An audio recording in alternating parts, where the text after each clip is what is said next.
두려움 극복 계심 세 번째 시간입니다. 한번 따라하겠습니다. 고난의 정의와 목적의 새로운 인식. 고난의 정의와 목적의 새로운 인식.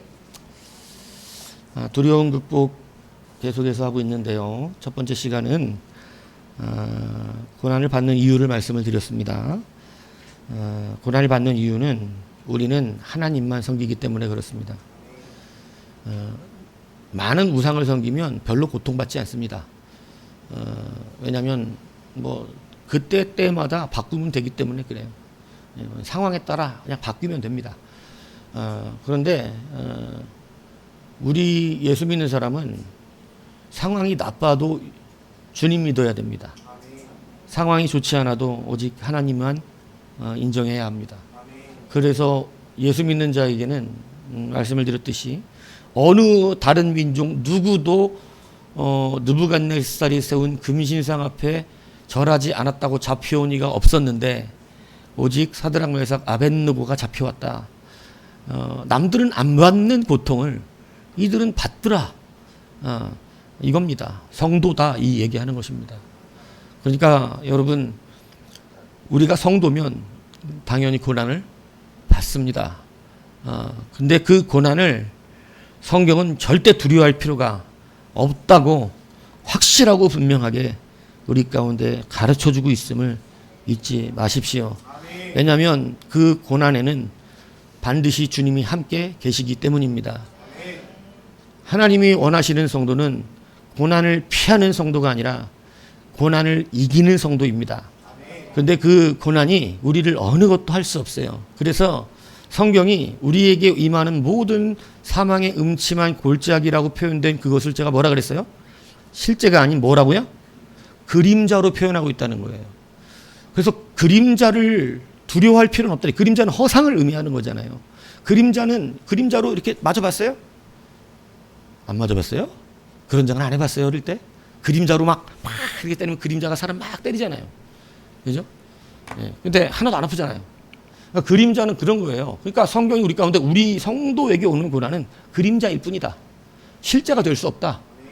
그래서 다윗이 그걸 고백한 거예요. 내가 사망의 음침한 골짜기를 지날지라도, 여기 사망의 음침한 골짜기가 뭐냐면 그림자입니다. 그림자. 그래서 그림자예요. 나를 해할 수 없다는 거예요. 그런 확신을 갖고 있었어요. 여러분 고난을 그래서 피하면 계속 두려움이 옵니다. 마귀는 그걸 잘 알아요. 이 사람이 뭘 무서워하는지. 그래서 그거 끝까지 자꾸 늘어집니다. 그리고 뭐 좋아하는지도 알아요. 그래서 계속 그거 부추깁니다. 예. 그래서 여러분 하염없는 죄 가운데 빠지면서도 알지 못하게 만드는 거예요. 여러분 그렇기 때문에 고난을 피하면 여러분 결국은 고난을 피하면서 죄를 짓고 여러분 그것으로 많은 하나님과 멀어짐의 역사가 일어납니다. 그래서 계속 두려움에 살아요. 근데 성도는 두려움을 이기는 자들이라고 하는 것을 별담고 잊지 마시고 고난을 피하지 마십시오. 대적하십시오. 대적하면 그것들이 떠나리라고 성경은 분명히 약속하고 있습니다. 예, 그래서 여러분 고난을 두려워할 필요가 없습니다. 두 번째 뭐 말씀드렸습니까? 두려움의 대상을 바꿔야 한다 이렇게 말씀드렸습니다. 여러분 두려움의 대상이 바뀌면 다른 것은 안 두려워져요. 사드락과 메삭과 아벳느고가 두려웠던 건 느부갓네살이 아니고 하나님이었습니다. 하나님의 말씀을 두려워했어요. 그러니까 여러분 하나님이 가장 두렵다 보니까 다른 게 무서울 수가 없는 거예요. 그러면 이게 사실입니다. 사자가 무서워, 바퀴벌레가 무서워. 이게 지금은 고민스럽지만 진짜 사자 앞에 서보세요. 바퀴벌레 안 무서워요, 갑자기. 지금 이건 생명이다. 바퀴벌레는 생명이 안 달렸지만 생명이 달려버리거든요. 그러니까 여러분 사자가 무서우면요 나머지 것들은 갑자기 안 무서워져요. 하나님이 두려운 사람은 세상의 것이 두려워지지가 않아요. 왜냐하면 하나님이 가장 크다는 거예요. 여러분 아이러니하지만 우리가 가장 두려워하는 것이 나에게 가장 큰 것이거든요. 이것을 잘 점검해 보세요. 내가 제일 두려워하는 게 내가 가장 크게 모시는 거예요. 사람들 대부분 돈입니다. 어떤 사람은 자식이고, 어떤 사람은 자기 자존심이에요. 죽기보다 자존심 세우는 게 더 좋아, 막, 이 사람은. 이게 다 신이에요, 우상들. 근데 하나님이 가장 두려우셔야 돼요. 근데 여러분 자기 자존심도 못 버리는 경우 많습니다. 하나님 앞에서. 이게 하나님 말씀인데요. 이래도 안 들어요. 자기 자존심이 먼저예요. 하나님이 가장 두렵지 않기 때문에 계속 여러분 우린 그것을 따라 마귀가 역사하는 거예요. 두려움의 대상을 바꾸어야 합니다. 하나님이 가장 두려우면 세상의 것들이 여러분에게 두려움을 줄 수가 없어요. 왜냐하면 내가 그분을 가장 크게 여기고 있다는 증거이기 때문에 여러분 두렵지 않습니다. 네, 여러분 돈이 더 무섭고 막 다른 게 더 무섭고 막 건강 뺏기면 건강이 더 무섭고 막 이렇게 되니까 두려운 거예요. 근데 여러분 미국 카터 대통령이잖아요. 돌아가셨나요? 뉴스 나왔나요? 나 돌아가신 거 뉴스 본 것 같은데 나이가 뭐 90년세 이렇게 다녔는데 여러분 암 투병 했잖아요. 그죠? 근데 이 암 투병 하시는데 여러분 그분 TV에서 보셨습니까? 우리나라한테는 우호적이지 않아서 좋아하지 않는 대통령이긴 한데 여러분 굉장한 신앙인식이거든요. 그런데 그 카터 대통령 여러분 보세요. 막 그 암투병을 하면서 또 자기 주일학교 교사예요. 교회 가서 주일학교 교사하는데 그 평안한 얼굴을 보세요. 그래서 뭐라 그래요? 그 안 걸린 거 대수롭지 않게 얘기해요. 어차피 내가 뭐 하나님 앞에 갈 건데 뭐 이런 걸 두려워하겠냐고. 이런 거 무서울 필요 없다고. 얼마나 많은 사람들이 그 놀랐는지 모릅니다. 그런데 여러분 그걸로 금방 죽는다 그랬는데요. 그거 평안하게 그 안에서 역사하시는데 이 교회 감당하고 사역 감당하고 간증하시고 이러셨는데 병원에서 뭐 곧 준비해야 된다 그랬는데 내가 알기로는 뭐 10년 더 이상? 15년? 이 정도 더 사셨나? 아마 굉장히 오래 사셨어요. 예. 여러분 그 두려워하지 하나님이 가장 두려워하는 거예요. 여러분 하나님 가장 두려워하면 그 하나님을 두려워할 때 하나님 복 주신다 이야기하셨습니다. 하나님을 두려워하지 않기 때문에 복이 안 오는 거예요. 그래서 여러분 이스라엘 산파들이 하나님을 두려워하니까 결론이 그게 뭐예요? 써줬잖아요. 그 산파들이 하나님을 두려워하였으므로 하나님이 그들의 집안을 흥왕하게 하셨다. 하나님을 두려워하는 자에게 흥왕하게 하시는 역사가 있는 줄 믿으시기를 바랍니다. 그러니까 여러분 하나님 말씀 앞에 두려워 떠는 자, 이 굉장히 중요한 게 가사 너무 잘 지은 거예요. 그 말씀 앞에 두려워 떠는 자는 그 말씀을 귀히 여기는 자인 거예요. 그래서 여러분 두려움의 대상을 바꾸시기를 주님의 이름으로 축복합니다. 세 번째 여러분 뭐냐? 고난의 정의를 바꾸라는 것입니다. 고난의 정의를 바꿔야 돼요. 여러분 우리의 고난은 뭔가요? 한번 다시 생각해 보세요. 자, 우리가 고난의 정의를 고난을 다른 것으로 여기고 있기 때문에 우리 고난을 두려워하는 것입니다. 자, 이제 이걸 잘 들어보세요, 여러분. 성도에게 고난은 풀무불에 들어가는 것일까요? 우상에게 절하는 것일까요? 뭐 어렵습니까? 성도에게 고난은 풀무불에 들어가는 것일까요? 우상에게 절하는 것일까요? 여러분 이게 분명히 답은 우상에게 절하는 것인데 우리는 풀무불을 두려워한단 말이에요. 고난의 정의가 안 바뀌었어요. 성도는 신앙을 뺏기는 거, 기도가 안 되는 거, 예배하지 못하게 되는 거, 성도가 가장 두려운 것은 그것이지. 성도가 두려운 게 돈이 없어지는 거, 성도가 두려운 게 지금 삶이 좀 환경이 어려운 거, 내 몸에 병이 생기는 거, 성도가 가장 두려운 건 그런 게 아니에요. 성도가 가장 두려운 것은 내가 몸이 아팠고 예배 못 드리면 어떡하지? 두려움의 정의가 바뀌어야 돼요. 두려움의 정의가 바뀌면 하나님이 그 사람을 인정하는 거예요. 그런데 여러분 우리가 지금까지 두려움의 정의를 잘못 알고 있기 때문에 고난을 피하려고만 하지. 여러분 지금 여러분이 이거 보면서 와 풀무불에서 살아났대 이것만 생각하지. 그들이 우상에게 절하지 않았다는 것이 더 중요하다는 것을 우리는 잊어버린단 말이에요. 여러분에게 고난은요 예배 안 드리는 게 고난이에요. 그래서 무엇과도 예배를 바꾸지 않으려고 하는 자가 고난의 정의를 잘 아는 것이죠. 근데 여러분 우리의 고난이 오히려 세상의 것에 있어서 세상 사람과 똑같아서 내가 주일날 일 안 하면 돈 못 벌어요. 고난이 바뀌었어요. 예배 못하는 게 고난이죠. 돈 못 버는 게 고난입니까? 이걸 바꾸지 않기 때문에 늘 우리는 돈 못 버는 걸 두려워하고 돈 모자라면 막 벌벌벌 떨고. 여러분 이걸 잘 기억하셔야 돼요. 성도는 고난의 정의가 바뀌어야 합니다. 고난의 정의를 자꾸 풀무불에 타 죽는 걸로 여기니까 자꾸 사자로 여기니까 너무 무서운 거예요 그게. 근데 여러분 고난은 그것이 아니라 성도가 성도의 직분과 위치를 지키지 못한다는 거. 내가 성도인데 어떻게 내가 주일날 예배를 드리지 못하고, 내가 성도인데 주의 명령을 지키지 못하는, 이것이 우리에겐 더 큰 고난이에요. 사실은 이게 고난이 안 되잖아요. 여러분은 다 신사참배할 사람들입니다. 여러분들은 다 예수 배신할 사람들이에요. 뭐가 무서우면 못 위를 걸으라. 주기철 목사님 못 위를 걸었잖아. 모판 위를.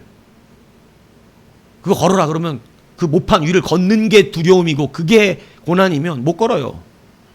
근데 나는 예수님을 부인하는 것이 내게 가장 무서운 고난이에요. 그러니까 까짓 거 이 모판은 내가 걷는다. 내가 이까짓 거야. 육신 아프고 끝나는 거지만 내가 어찌 영적으로 하나님 버리냐. 그러니까 모판 걷는 겁니다. 여러분, 고난의 정의가 바꾸면요 갑자기 두려운 게 안 두려워져요. 내가 성도의 위치를 지켜내는 것이 얼마나 중요한지를 아셔야 돼요. 고난의 정의가 세상 사람과 똑같으니까 돈 떨어지면 고난받고 세상 사람처럼 막, 그죠? 그런 걸 자꾸 우리 가정의 고난으로 여기니까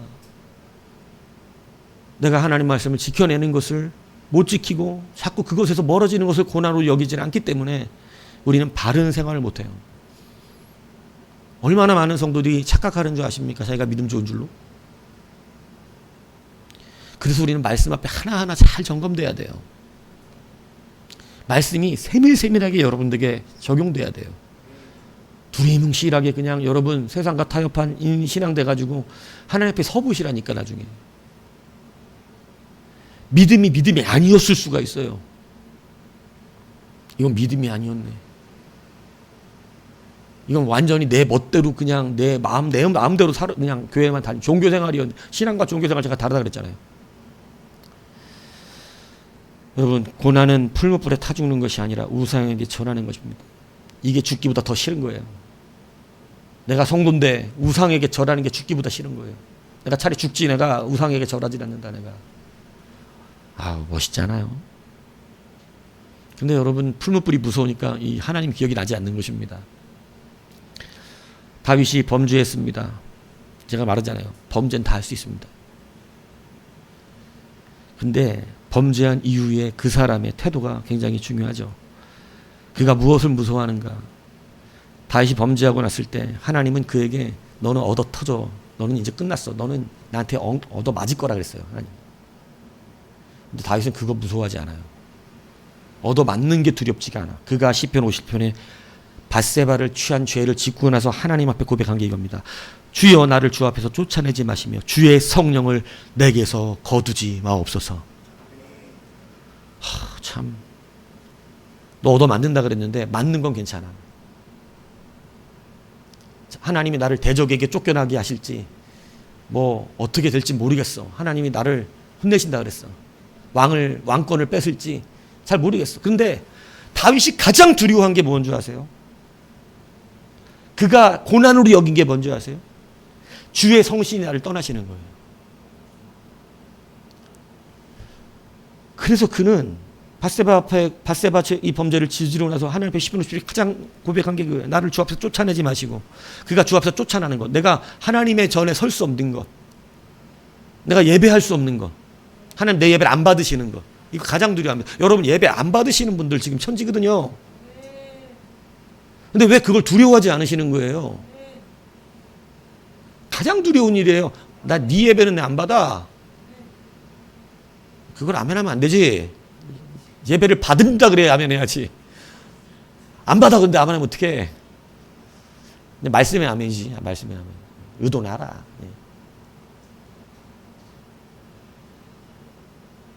여러분, 그게 두려운 거예요. 우리는. 그게 고난이에요. 이걸 고난으로 자꾸 삼으셔야 돼. 그러면 여러분, 다른 게 두렵지가 않다니까요. 근데 이 고난의 정의가 우리는 세상 사람과 똑같아요. 지금도. 물질 떨어지는 거, 몸 아픈 거, 뭐 여러 가지 여러분 가지고 있는 그 고민과 똑같아요. 근데 하나님 앞에서 예배할 수 없는 자가 되는 것, 주의 성령이 내게 역사하지 않는 것이 우린 가장 큰 고난입니다. 하나님은 이것이 내게 가장 큰 두려움인 것을 직접 알려주셨어요. 하나님께서 저에게 이것이 가장 두려운 일인 것을 몸소 체험케 하셨다고. 그래서 저는 하나님이 없이는 아무것도 의미가 없어요. 이건 진짜 그냥 제가 믿음이 좋아요 이런 얘기하고 싶은 게 아니라, 저는 진짜 하나님을 빼고는 아무것도 의미가 없어. 아무것도. 나에게 아무것도 다 필요가 없어. 살 의지도 없어. 하나님이 계시지 않으면. 저는 그래요. 그러니까 여러분의 고난의 정의를 오늘 바꾸셔야 합니다. 사울왕이 자기의 고난을 잘못 생각했던 게 뭔지 아세요? 그게 다윗과의 다름이에요. 그는 자기에게 왕권이 빼앗기는 것, 이것이 가장 큰 고난이에요.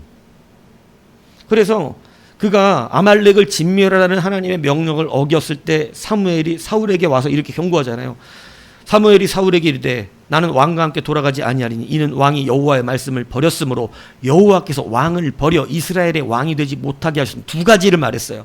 하나는 하나님께서 당신을 버리실 것이라는 얘기고, 하나는 왕이 되지 못하게 한다. 두 가지를 말했어요. 여러분, 무엇이 더 무서워요?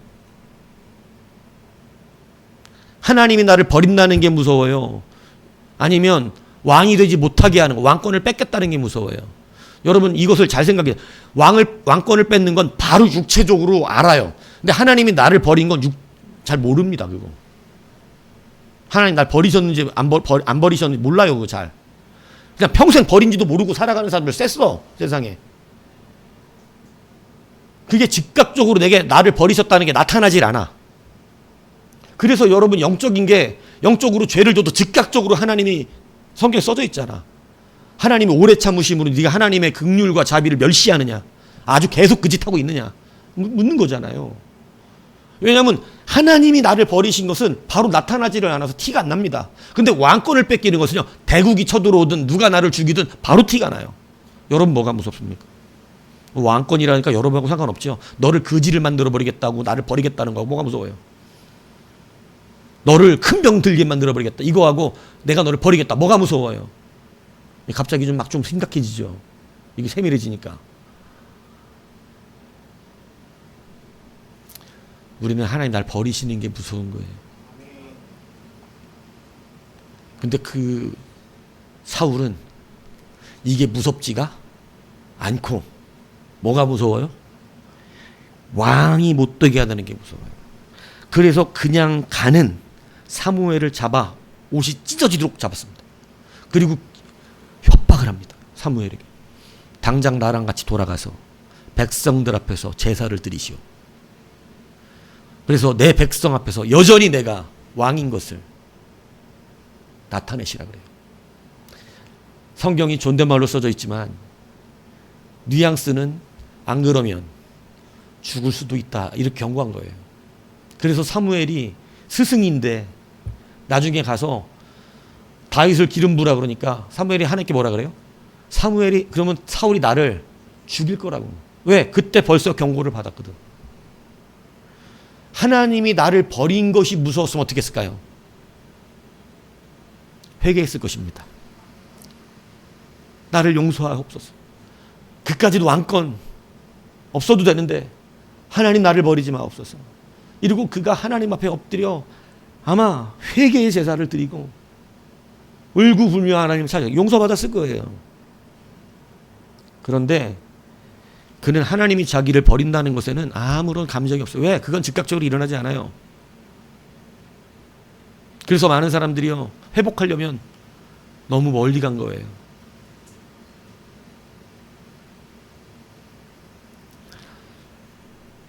여러분, 그런데 그는 왕권 뺏기는 것을 가장 큰 고난으로 여겨서 평생을 다윗만 쫓아 죽이려고 왕이 그거 하다가 인생 끝났습니다.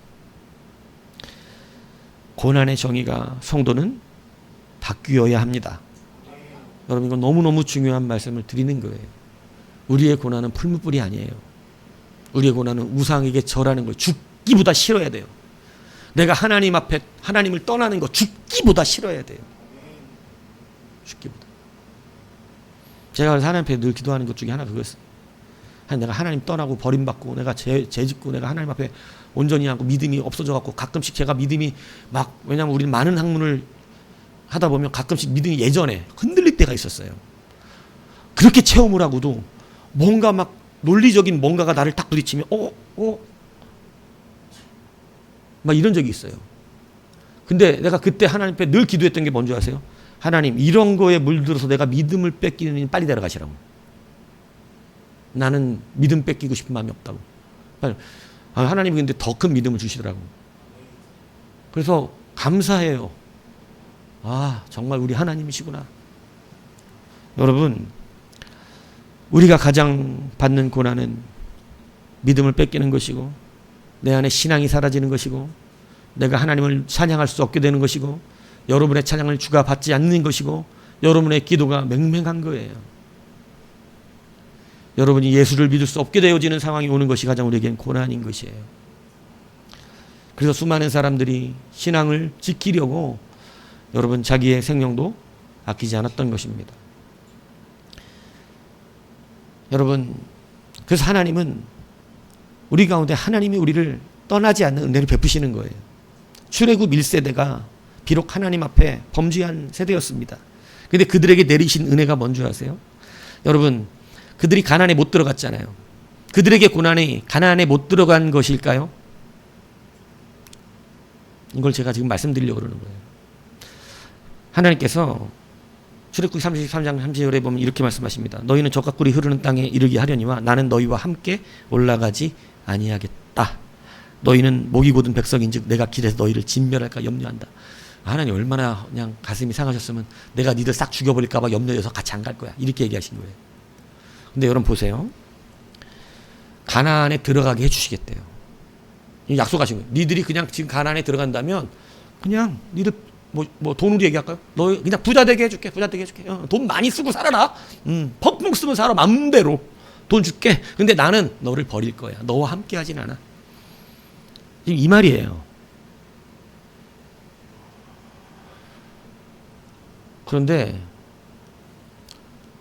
가나안을 못 들어가는 게 고난인지, 하나님이 나와 함께 하지 않는 것이 고난인지, 여러분 이제 알잖아요. 그죠? 가나안 못 들어가도 어떻게 해야 돼요? 하나님이 함께 하시고. 그래서 모세가 그래요. 하나님 안 가면 우리도 안 갑니다. 근데 여러분, 그들은 너무나 패역해서 가나안에 들어갈 수가 없어요. 하나님을 10번이나 비방합니다. 그런데요, 우리 하나님의 은혜를 보실까요? 하나님께서 그들을 가나안에 들어가지 못하는 그 고난을, 그들은 그것을 고난으로 여겼는지 모르겠지만, 하나님은 그들을 가나안에 안 들여보내셨지만, 광야에 40년을 두셨지만, 여러분 광야에서 불기둥과 구름기둥으로 그들과 함께 하셨습니다. 신명기 2장 7절에 네 하나님 여호와께서 네가 하는 모든 일에 네게 복을 주시고 네가 이 큰 광야에 두루 다님을 알고 네 하나님 여호와께서 이 40년 동안 너와 함께 하셨으므로 네게 부족함이 없었느니라. 하나님이 그들을 가나안에는 안 들여보내셨지만 그들을 떠나시는 일을 하지 않으셨어요. 40년 그들의 광야를 돌게 했지만 하나님은 그들을 버리지 아니하시고 그들과 함께 40년을 광야에 함께 다니셨어요. 할렐루야. 광야가 고난이에요? 그래서 광야는 고난이 아니에요. 하나님이 함께 하시잖아요. 이 인식이, 이 정의가 바뀌어야 돼요. 여러분, 고난의 정의가 바뀌지 않으면 우리는 엉뚱한 것을 고난으로 말합니다. 출애굽 백성들 가나안 못 들어간 걸 고난으로 얘기합니다. 가나안 못 들어가고, 우리 가나안에도 못 들어가고, 이걸 늘 하나님의 은혜가 아니면 가나안은 들어가도 하나님께 버림받을 뻔한 거잖아요. 근데 여러분, 가나안은 못 들어갔어도 하나님이 함께 하셨잖아요. 그것이 하나님의 은혜인 것이에요. 오늘 여러분이 받아야 될 은혜이기도 합니다. 어떠한 상황 속에서도 여러분이 혹 어렵게 살게 될지라도 하나님이 여러분과 함께 하시는 것이 중요한 거예요. 그것이 우리의 중요한 일이에요. 고난의 정의가 바뀌어야 합니다. 사도 바울도 이 고난의 정의가 나중에 바뀌었어요. 자기 몸에 사단의 가시가 있다 그랬어요. 저는 그냥 눈에 안 질로 생각을 합니다. 왜냐하면 하나님이 그를 처음 징계하실 때 눈을 가려버리셨기 때문이죠. 그래서 그것에 대한 눈을 가렸을 때 그는 예수 그리스도를 핍박하는 아주 좋지 않은, 하나님께 심판받을 수밖에 없는 자였어요. 눈이 멀어버리거든요. 근데 그 눈이 멀어버렸을 때 여러분, 그는 자기가 하나님을 대적하는 자였음을 깨닫게 됐어요. 엄청 두려웠을 거예요. 근데 그가 교만해지려고 할 때마다 가장 효과적인 건 뭐를 멀어버리게 하면 효과적일까요? 눈이죠. 눈만 갑자기 안 보이면 자기가 어느 기억나죠? 자기가 예수를 대적했을 때가 기억나요. 그러니까 제가 생각할 때는 하나님은 이런 거 좀 잘 하시거든요. 예, 베드로는 닭소리하고 숯불 향, 요거만 맡으면 자기가 숯불 향해서 예수님 배신한 거 기억나는 거야. 예, 닭소리가 이러면 어떻게 되는 거예요? 오늘 저녁은 치킨이에요? 내가 3번 예수님 부인한 게 생각나는 거지. 예수님, 하나님 이런 거 잘 쓰세요. 우리 가운데 여러분. 예, 여러분들 그런 하나씩 두셨을지도 몰라. 뭐만 생각하면 갑자기 내가 막 너무 부끄러워지고 막 하나님 앞에 그럴 수 있어. 근데 사도 바울은 눈만 가려지면 뭐가 생각나? 자기가 예수님 핍박하던 시 생각나죠. 그래서 안질이라고 생각을 해, 저는. 근데 아닐 수도 있고, 예, 중요하진 않은데, 여러분, 여하튼 그가 그것을 사단의 가시라 했어요. 몸의 가시. 그래서 그것이 너무 괴로웠어요. 자기에게 고난이었어요. 그래서 하나님 앞에 3번 기도합니다. 제발 이 고난 좀 없애주십시오. 내가 하나님이 하는데 너무나 힘듭니다. 근데 하나님이 3번째 응답 안 하시다가 3번째 응답하시잖아요. 3번이나 기도하니까. 3번 기도했는데 응답 안 하면 여러분 영성이 지금 아직 밑바닥이야. 3번 했을 때 하나님 응답하셔야 돼. 어떡하냐. 다 3번에는 안 하시나 보네. 네. 여러분, 뭐라 그래요, 하나님이? 내 은혜가 내게 족하도다. 네 그 몸의 가시가, 네 가시가, 너 연약함이, 내 능력이 너에게 나아가는 온전함이라 그러십니다. 그 연약한, 네가 그 연약함 때문에 내가 내 능력을 지금 발휘하고 있잖아. 여러분, 자기가 생각했던 고난이 아니었어요. 하나님의 능력이 오는 통로였어요. 내가 이것을 알고 나서 어떻게 했다고? 내가 이제 이것을 자랑하고 이것을 기뻐하노니. 고난이 갑자기 기쁨으로 바뀌었어. 여러분, 이것이 바로 고난의 정의를 바꾸는 우리의 삶이 되어야 하는 것이에요. 광야 생활 한다고 괴로워하지 마십시오. 패역한 우리이지만 하나님이 안 버렸다는 증거입니다. 하나님이 나를 책망하셨다는 것에 대해서 고난이라고 말하지 마십시오. 존 메가더 목사님이 그런 설교 하시더라고요. 여러분들 징계가 없어요? 여러분 죄 졌는데 하나님이 내비둬요? 버림받은 것입니다. 천국 못 가요. 이분은 원래 그렇게 설교하시는 분이거든요. 여러분 천국 못 갑니다. 버림받았어요. 여러분은. 여러분의 문 앞에는 지옥이 열려 있습니다. 이렇게 설교해요. 요즘 한국에서 이렇게 설교하면 난리 나죠. 근데 여러분 징계를 안 받아요? 저도 말하고 싶습니다. 지옥 문이 열려 있는 겁니다. 여러분 잘못하면 하나 혼내셔야 돼요. 그래야 그게 천국 문이 열려 있는 거예요. 그게 자녀란 뜻이에요. 내가 가고 싶은 길 맘대로 갈 수 있어요? 여러분 지옥 문 열려 있는 거예요.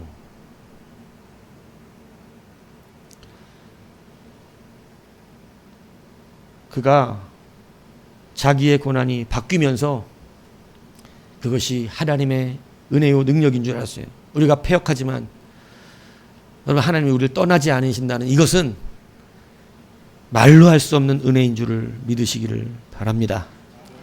하나님 우리를 버리지 않으신다는 은혜예요. 여러분 성도는 그래서 고난의 정의가 바뀌어야 할 줄로 믿습니다.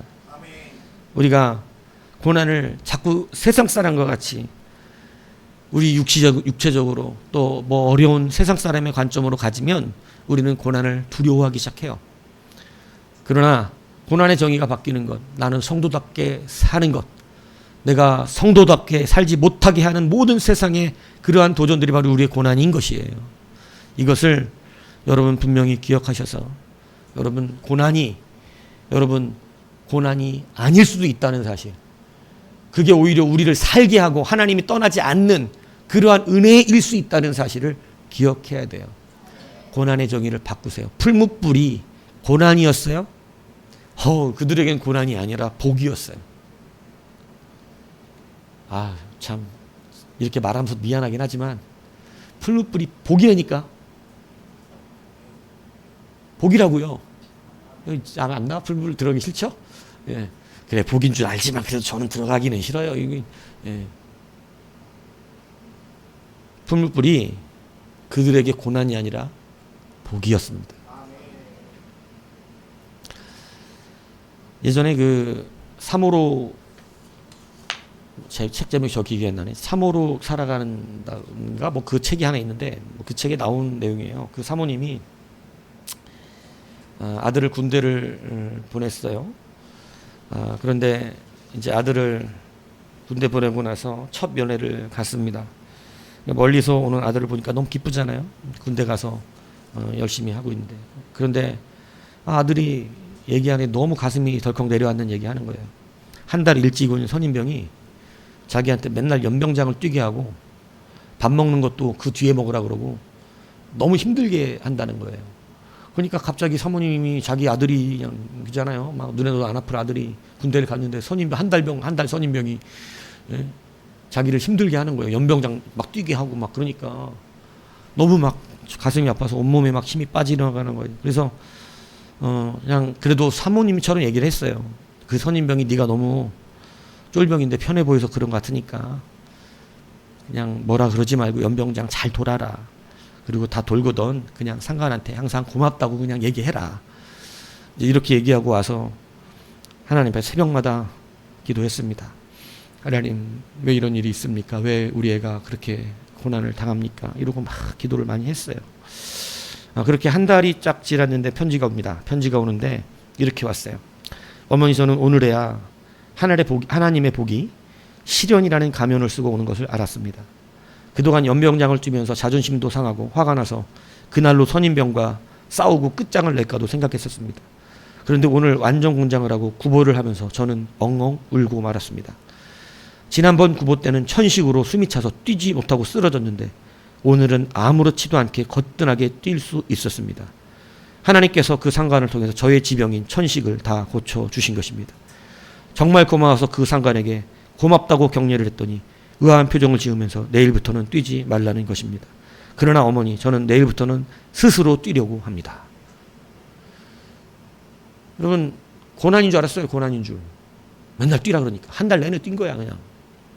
근데 완전군장을 메고 연병장을 훈련받으면 뛰는데 자기 천식이 지병이 있는데 천식 때문에 오래 못 뛰거든요. 그런데 군장을 메고 뛰는데 천식이 사라진 거예요.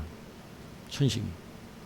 그리고 딱 그때 오는 느낌이 뭐냐면 하나님이 이것을 통하여 내 천식을 고쳐주시려고 그랬구나.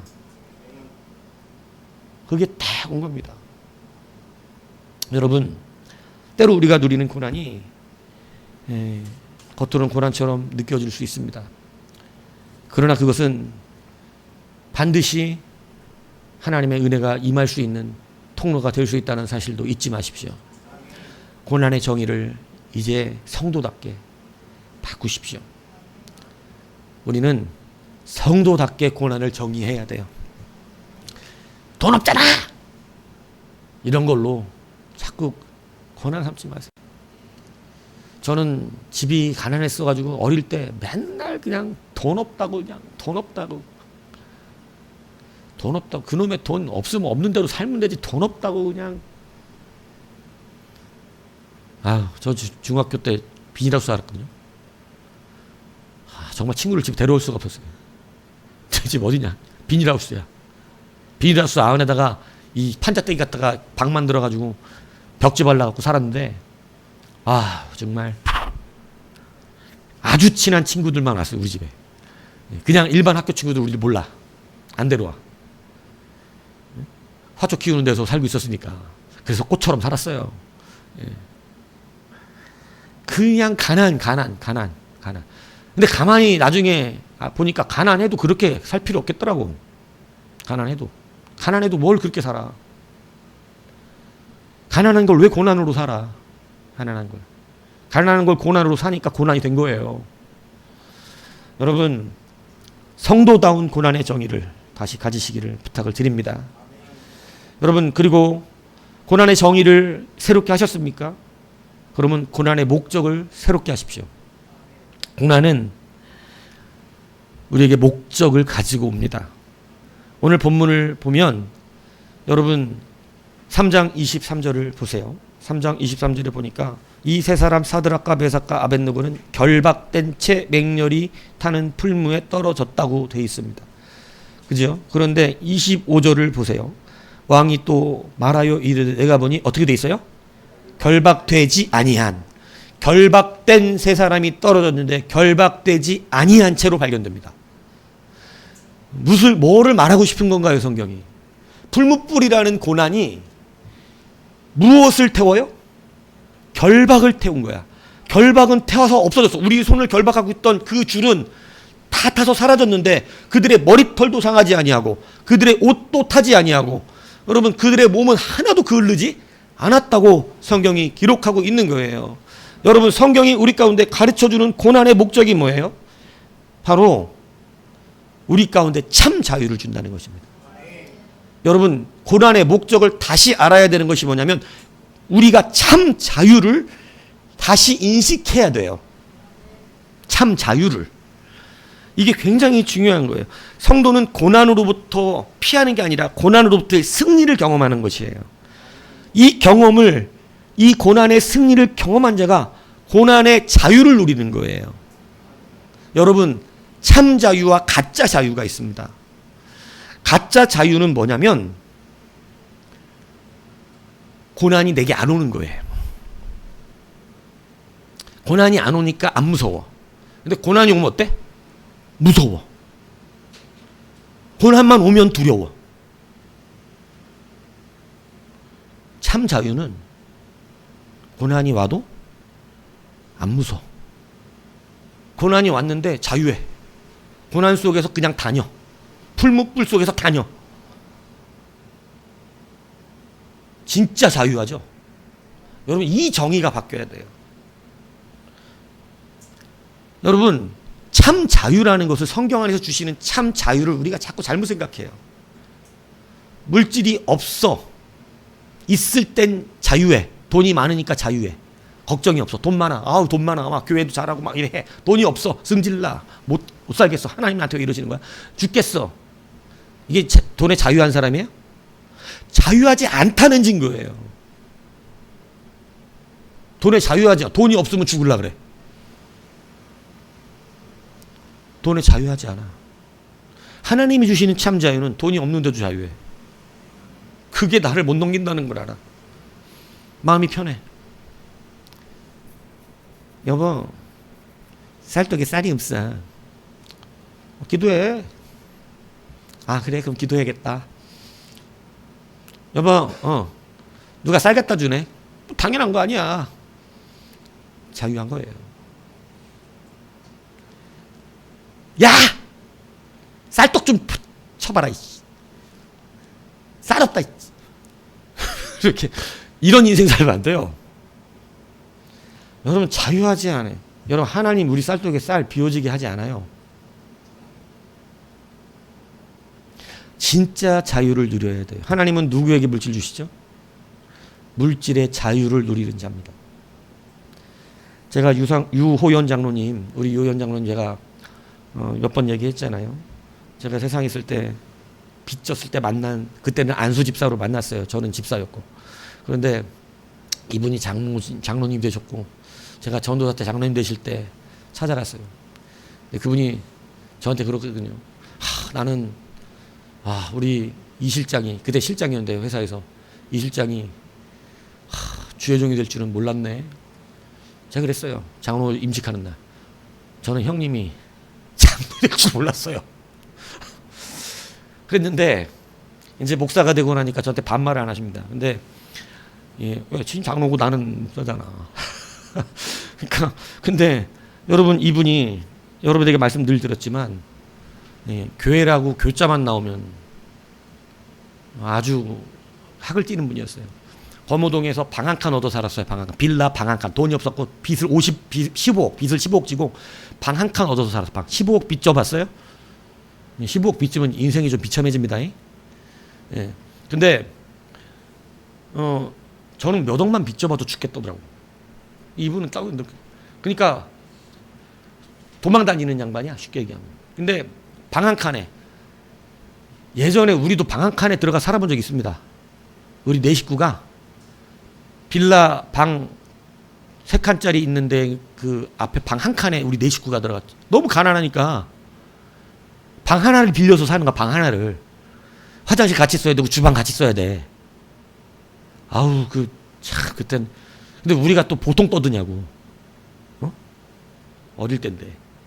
근데 이 집도 그렇게 사는 거예요. 방 한 칸. 그러니까 화장실 같이 써야 되고 주방 같이 써야 돼. 얼마나 불편했겠어요. 근데 옛날에는 방 한 칸도 세를 주던 시절이 있어요. 안 경험해 보셨죠, 여러분은? 잘 사신 줄 알아요. 예. 근데 찐단이 그랬다니까. 근데 이 양반도 그런 집에 살았어요. 근데 이 형수라고 하는 그분이, 그 장로님 사모님이 그때는 혼자 몰래 교회를 다녔어.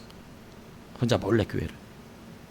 그러니까 남편이 낮에 일 간 거 보고 그날 신방을 드리는 거예요. 그래서 교구 목사님이 와서 신방을 드려주는 거야. 이 구역장하고 이제 구역 식구들 와서 한 10명 가까이 모여서 이렇게 이제 예배를 드리는데, 이 양반이 일을 나가는데 일을 못 얻었네, 그날. 그러니까 집에 일찍 들어온 거야. 원래 술이 잔뜩 돼서 저녁에 들어오거든. 근데 그날은 또 술도 안 먹고 일찍 들어와. 돈도 없었나 봐. 그러니까 술 먹고 저녁에 들어오는 양반이 낮에 들어온 거예요. 낮에 들어오는데 뭐 하고 있어? 상 펴놓고 가운데 양복 입은 남자 하나 앉아가지고 예배 드리는데, 보니까 교회 목사인데 자기 마누라가 교회 다니지도 몰랐는데 이게 몰래 교회 다녔구나 이 생각이니까 얼마나 화나니, 문을 열자마자 성경 읽고 있는 목사의 멱살을 잡아다가 바깥으로 집어던져 버린 거예요. 다 나가라고. 제가 그래서 보통 인간 아니라는 걸 깨달았어요. 아니, 아무리 경우가 없어도 그러진 않거든. 아무리 경우가 없어도. 예배 드리는 사람 끌어내지 않아요. 문 열고 나갔다가 넌 저녁에 죽었다 이러는 한이 있어도 그러지 않아요. 보통. 근데 이 사람이 얼마나 경우가 없는 거예요. 근데 예배 드리는 사람 그냥 멱살을 잡아다가 바깥으로 내팽개쳐 나가라고. 여러분, 제가 이 간증 얘기 드렸잖아요. 여차저차 여러분 하나님 믿게 됐습니다. 새벽 예배 때 나갔다 하나님 만났어요. 온통 그 발에서 눈물을 쏟아내며 회개했어요. 자기가 죄인인 걸 깨달았어요. 그리고 그 새벽 예배 때 하나님 결단한 거예요. 하나님, 나 이 빚만 다 갚아주시면, 하나님 나라 위해서 내가 평신도로 목사가 되겠다는 안 했대. 평신도로 선교하겠습니다. 새벽 예배 때 그날 눈물 쏟으면서 빚만 다 갚아. 저도 하나님 빚만 갚아주면 그랬잖아요. 근데 이 양반도 빚만 갚아주시면, 제가 이렇게 얘기한 거야, 하나님 앞에. 그러니까 기도가 들었는지 안 들었는지도 모르고 그날 회개하고 집에 왔어요. 그런데 며칠 후에 제가 말했잖아요. 그 삼성 저기에서 일하는 사장이 부르더니 자네도 일해야지 그러면서 한 개의 건축을 할 수 있는 돈을 빌려줬어요. 기적이 일어난 겁니다. 15억 빚지고 있는 사람한테 너 네 이름으로 건축하라고, 너도 돈 벌어야지 이러면서 친하지도 않은 사람이 갑자기 불러서 건축하라고 돈을 준 거예요. 여러분, 이런 기적과 같은 일이 일어나요. 여러분, 하나님 믿으셔야 돼. 그러고 나서 이분이 이제 여차저차 그래서 빚 싹 갚고요. 잘해갖고 자기가 진짜로 이제 건축 사업을 시작해가지고 내가 직접 물어본 게 아니라 그 같이 일하는 어떤 분이 유장로님 현찰로 얼마인 줄 아세요? 또 물어보더라고요. 그래서 전 잘 모르죠. 재산이 얼마 있었대. 50억이요. 이러더라고요. 50억 있더래. 빚만 갚은 게 아니야. 50억을 벌었어. 아파트도 몇 채를 사는 걸 내가 받고, 내 차는 여전히 써글써글한 게 산타마니, 그런 거 안 바꾸시더라고. 근데 저랑 둘이 차를 타고 가고 있었어요. 차에서 저한테 심각하게 갑자기 분위기를 잡더니, 이 실장, 네, 나는 돈이 무서운 게 아니라 하나님이 무섭다. 나도 예수 믿는 사람이니까. 아멘. 그렇지. 근데 왜요? 그랬더니 돈은 하나님의 마음대로 하셔. 나는 이제 하나님 앞에 약속한 걸 지키려고 그래.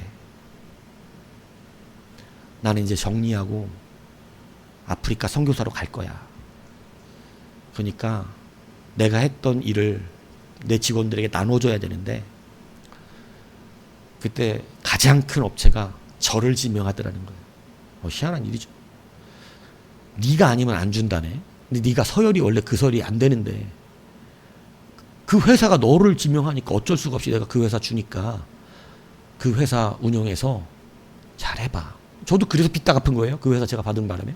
그래가지고 싹 정리합니다. 아파트 하나 사가지고 자기 동생에게 어머니 모시라고 해서 뭐 돈을 좀 줬어. 돈을 좀 주고 어머니 모시고 살아라 이러고 여기 있는 거 싹 정리하고 아프리카 갔어요. 여러분, 돈이 무서운 게 아니라 하나님 무섭다. 그리고 제가 지금도 얘기하잖아요. 부천에 있는 교회 다니시잖아요. 지금 아프리카 계신데 계속 한국 왔다 갔다 하시거든요. 애들이 다 외국에서 공부해. 다 애들 빠가였어요. 공부 못하는. 근데 외국에서 다 공부해가지고 지금 외국 기업 다니는데 연봉이 장난 아니에요. 제가 이 꼬맹이 때 봤던 애들인데. 예. 근데 여러분, 거기에서 오기 와가지고 목사님이, 그 담임 목사님이 이거 선포했대요. 300억 들어가는데 우리 세계 선교관 지을 겁니다. 이렇게 선포했는데 이 장로님이 저건 내 거다. 아멘. 해버린 거예요. 그리고 와서 여기에서 건축을 시작하는데요. 저도 그 일을 해봤기 때문에 그 보는 눈이 있단 말이에요. 안 되는데요. 저기 안 되는데요. 진짜로. 제가 어딘지 말씀해 드릴 거예요. 저기 동부 아파트예요. 어디야 저기. 그 끝털이. 버스정. 동부 아파트. 거기는 100세대를 지어놓고 분양이 안 돼가지고 그대로 남아서 월세를 막 주는 빌라도 남아있는 동네. 근데 거기다가 고급 빌라를 져놨어. 어마어마하게 비싼 빌라를. 저보고 기도해 주라고 돈 주려고 부르는 거예요. 기도해 달라는 거예요. 개척교회 하니까. 근데 기도해 주세요 목사님 오셔서 기도 좀 해주세요. 이렇게 갔어요. 갔는데 아우 진짜 이 사람은 왜 여기다 이걸 해놨어. 이건 나도 전문가니까 여기다 이렇게 해놨어. 그리고 막 기도는 했지. 기도는 하고 나오면서 장로님 이건 좀 너무 장소가 좀 그렇지 않아요? 그랬더니 야 이거 목사님이 장로보다 믿음이 없네. 이러는 거야. 목사님 뒤는 하나님께 맡기는 거지. 지금 이 일이 내 일이에요? 하나님 일이에요. 이거 하나님 일이에요. 나 이거 지금 선교관 지을 거야.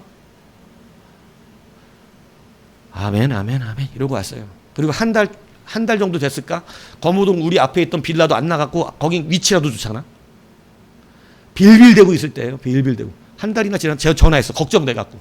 기도는 해줬는데 영빨 없으면 어떡해. 그래갖고 장로님 어떻게 그 빌라 좀 한 개는 팔았어요? 몇 개는 팔았어요? 했더니 목사님 뭔 소리야. 그거 15일 만에 끝났어. 지금 나 여기 인천에 갖고 또 짓고 있어. 와 제가 깜짝 놀랐어요. 인간적으로 안 되는 일입니다. 지금 거모동 위치 좋은데 그거보다 싸게 파는데도 안 나가는데 그 지금 동박아파트 교통도 안 좋고 저기도 없고 병원도 없고 뭐 그냥 아시는 분들 아잖아. 그 동네 그죠? 버스정장 거기 있는데 거기 안 들어가 불편해서. 근데 여러분 그 비싼 빌라 거기 다 팔아버렸어요. 내가 장손 일부 말 안 하려고 그랬는데 왜냐면 또 근데 뭐에서 자유하죠? 돈에서 자유합니다. 돈에서 자유하다는 것은 돈이 많으니까 여유 있게 쓰니까 감사하다. 막 돈이 있으니까 괜찮 이게 아니에요. 돈에서 자유하다는 것은 이제 돈이 자기를 좌우하지 못하는 거예요. 이분은 돈으로 자기의 인생을 살고 싶어 하지 않아요. 이제 재미가 없어 그게. 돈에 자유함을 가지니까 하나님이. 그러니까 여러분 돈이 농담이 아니라 그냥 한 달에 이게 와가지고 하면 그냥 몇 억씩 그냥 제가 건축을 해봐서 안다니까. 여러분에게 진짜 자유함이 있기를 바랍니다. 고난을 제대로 받아들이면 여러분 그 고난은 우리의 결박을 풀어요. 결박을 푼다는 것은 우리에게 자유함을 준다는 것입니다. 참된 자유함이 오면 이제는 뭐 돈 많아서 돈 없이 걱정 막 쓰고 싶은 그런 삶이 아니라 이제 돈이 나를 좌우하지 못해. 하나님이 내가 원하는 대로 해주시는 거예요. 하늘의 기업 창고를 받은 거예요. 이제 돈이 그 사람은 돈의 개수로 의논하지 않아. 이제는 통장에 얼마 들어있는가를 얘기하지 않는다고. 왜냐하면 이 돈은 하나님이 하시려면 얼마든지 하는 그냥 도구야. 돈에서 완전 자유함을 얻어버렸어요. 300억짜리 지금 했는지 모르겠는데 저한테 차 뭐 살까. 제가 차를 좀 많이 옛날에 차를 좀 잘하니까 나 차 뭐 살까 하고 저한테 물어보러 왔어요. 어느 차가 좋냐. 그래서 제가 아우디부터 해가지고 벤츠 좋은 차들 싹 얘기해 줬습니다. 뭐는 뭐가 안 좋고 뭐는 뭐가 안 좋고 어디에 뭐가 있고 옛날에는 제가 관심이 많았어요. 그래서 서비스는 뭐가 안 좋고 뭔 서비스는 뭐가 안 좋고 어디 뭐가 있는데 이거 안 되기 때문에 이런 차는 안 좋고 그래갖고 뭐 몇 가지를 뽑아줬어요. 그래서 전화가 왔어요. 목사님 나 차 샀어. 구경하러 와. 갔어요. 그래서 딱 나갔더니 벤츠 하나가 까만 게 딱 서 있더라고요. 아, 이 벤츠로 고르셨구나. 그래서 문을 딱 열라 그랬는데 빵빵 저기서 그래. 딱 봤더니 중고 아반떼가 빵빵거려. 어디 중고 아반떼 따위가 나한테 빵빵거려. 벤츠를 보는데 사람이 없네. 근데 중고 아반떼에서 사람을 내리는 거 보니까 장로님 내리시는 거예요. 그래서 아니 나한테 차 뭐 살까 물어보더니 중고 아반떼 샀어요. 그랬더니 왜 아반떼가 어때서? 이게 얼마 잘 다니는데 이거 다니는데 아무런 불편함 없어. 아반떼 정도면 훌륭해. 지방 나가려도 안 힘들던데. 제가 또 한 번 얻어맞았어요. 아니 돈 그 정도 있으면은 좀 좋은 차 타면 누가 뭐라 그러나? 그것도 큰 교회 장로인데. 근데 여러분 돈의 자유예요. 여러분 뭐 그냥 좋은 차 뭐 이런 거 의미 없어요. 돈의 자유 없어서 못하는 게 아니에요. 돈에 너무 자유하기 때문에 그런 게 의미가 없어진 거예요. 돈으로 자랑하는 것이 의미가 없어져 버렸어요. 정말 돈에서 자유하다는 걸 느껴요. 하나님은 그에게 부으시지 않을 이유가 없습니다. 고난은 우리를 참 자유롭게 하는 거예요. 고난은 우리의 결박된 줄을 풀어주는 것입니다. 그들이 풀무불에 떨었지만 그 고난 가운데서 자유하게 돌아다녔다고 성경은 기록하고 있습니다. 여러분 멋지게 예수 한번 믿어보십시오. 다른 데 혹시 의지할 때 있습니까? 여러분 돈 벌리면 한 1, 2억씩 그냥 빌려줄 사람이 있어요? 그런 사람 없으면 하나님 한번 의지해 보시죠. 정말로 참되게 한번 자유함을 가져보시죠. 고난의 정의를 바꾸고 고난의 목적을 한번 바꿔보시죠. 정말 하나님 백성답게 한번 살아보십시오.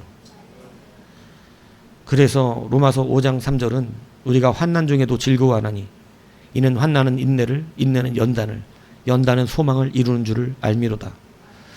환난 가운데 어떻게 즐거워할 수 있습니까? 자유하기 때문에 그렇습니다. 환난 가운데 자유하니까 그 환난이 인내를 만들어내고 인내가 연단되어서 그 연단이 우리의 소망을 다 이루어줍니다. 고난과 환난은 우리의 소망을 이루어주는 것이라고 성경이 말씀하고 있습니다. 요셉을 보십시오. 누명을 쓰고 왕이 시대장 감옥에 갇힙니다. 억울한 고난이었습니다.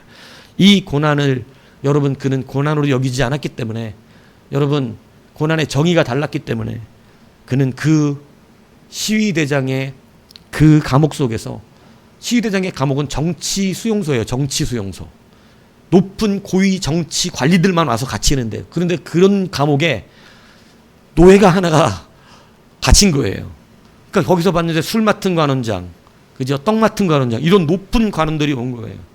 그러다가 술 맡은 관원장, 떡 맡은 관원장이 꿈을 해석해주고 여러분 술 맡은 관원장이 나중에 2년 뒤에 그를 기억함으로 말미암아 요셉이 바로의 꿈을 해석하잖아요. 그 자리가 애굽의 총리가 되는 자리였어요. 고난의 정의와 고난의 목적을 바꾸셔야죠. 감옥을 고난으로 여겼다면 요셉은 분명히 보디발의 아내에게 잘했을 것입니다. 그러나 그는 분명히 그 앞에서 얘기합니다. 내가 어찌 하나님 앞에서 범죄하리요. 그는 하나님 앞에 서 있었어요. 그는 하나님을 두려워했어요. 그는 하나님이 두려웠기 때문에 고난을 감옥에 갇히는 것이 아니라 하나님을 배신하여 죄 짓는 것을 고난으로 알았어요. 그래서 감옥을 택한 거예요. 사랑하는 여러분, 오늘 고난의 정의와 목적의 새로운 인식을 가지십시오. 그리고 이 고난에서 승리하십시오. 참된 자유를 얻으십시오. 여러분 세상이 말하는 자유와 완전 달라요. 우리 성도가 사는 자유. 고난을 피하는 자유가 아니에요. 고난 속에서도 자유롭게 사는 자유. 그 고난이 우리를 어떻게 할 수 없는 그런 자유예요. 그래서 이 자유와 이 능력이 여러분의 인생을 새롭게 하고 승리케 하는 놀라운 역사로 나타나기를 주님의 이름으로 축복합니다.